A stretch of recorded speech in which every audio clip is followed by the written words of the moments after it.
You bet your boots we will. Oh, I don't wear boots. I find they chafe my calves when I walk. Coco Pommel, also known as Miss Pommel, is one of my favorite background ponies in all of Friendship is Magic. Now, I made a separate retrospective video on her a little while back, and I'll be straight up honest, it was really bad, like, really bad. However, there's one little detail that I left out in that video that I wanted to make its own separate video now so I could share with y'all. And that controversy being how Coco Pommel got a cease and desist. And you're probably wondering, how on earth does this pony have a cease and desist? Well, that's what I'm going to tell y'all today. Let's take a little stroll down memory lane to see why this pony caused so much controversy. Quick recap of Coco Pommel is that she first appears in the episode in Season 4, Rarity Takes Manhattan, and she makes a few other cameos after that, usually in Rarity-specific episodes. And ultimately, everyone called her Coco Pommel in the series because that's what her name was, and it wasn't until later in the series until ponies started calling her Miss Pommel.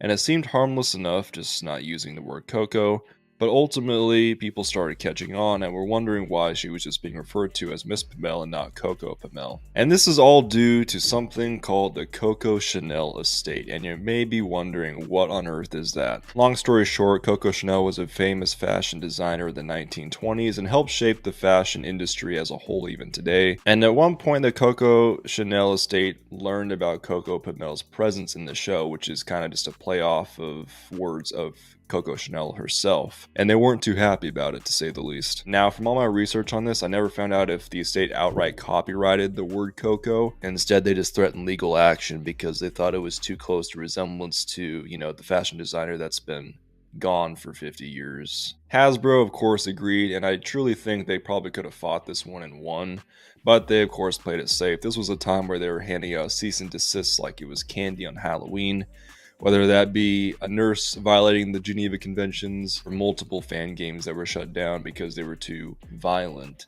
I just think this whole controversy itself is just dumb because not only do a lot of people not even know who Coco Chanel is, that they would go after something so simple and innocent in a cartoon about talking ponies in this case. And it's just crazy that of all things they could have gone after, they'd take the easiest method out. And from my research, a lot of people really didn't even pick up on this, and it really isn't that big of a change.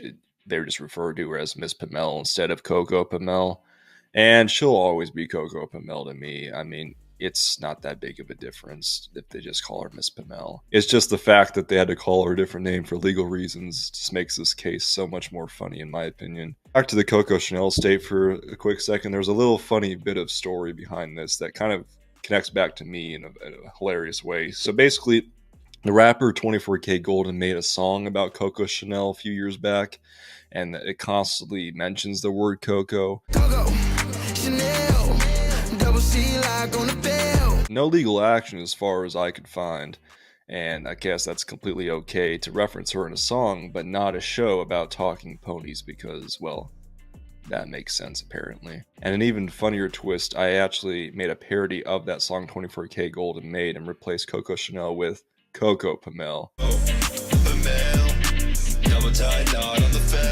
it was funny because when I first made that song, I didn't know the whole story behind this Coco Chanel controversy and whatnot. MLP is no stranger to controversies. They've had many, many in the past, whether that be from violating stuff to fan-made games.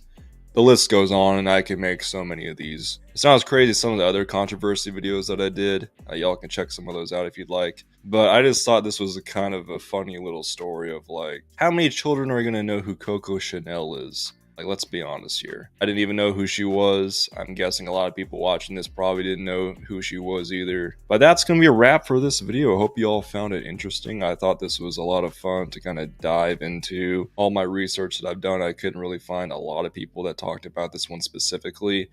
So hopefully you guys learned something new today. If there are any other controversies you'd like me to discuss in the future, leave a comment down below and I'll look into it. I know there's a lot that I could still go over. I just kind of want to stick to ones that haven't been talked about as much as others.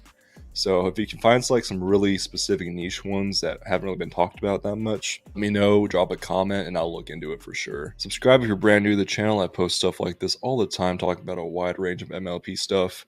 And give me a like if you did enjoy the video. And that's really all I have. Thank you guys for watching. My name's been BlueBolt, and I'll catch y'all in the next one.